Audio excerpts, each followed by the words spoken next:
This is the BOSCH 1617EVS variable speed router.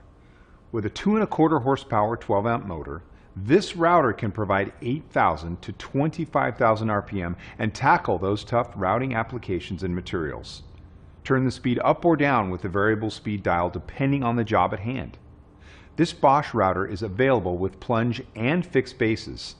The fixed base has threaded holes to mount to a router table. The wide base opening and 2-inch subwoofer opening accepts larger bits, while the front spindle lock lets you easily and quickly change bits. Coarse and microfine adjustment knobs allow for versatile, precise depth adjustment.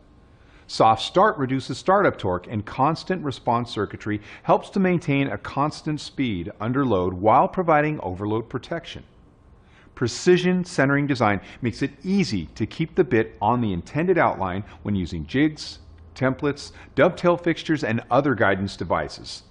Right or left switch location allows for user preference and consistency, so the motor doesn't rotate during depth adjustment. Contoured soft grip handles enhance comfort and control. So there you have it, the BOSCH 1617EVS variable speed router. For more information on this tool, see this page and be sure to check out the complete line of BOSCH power tools.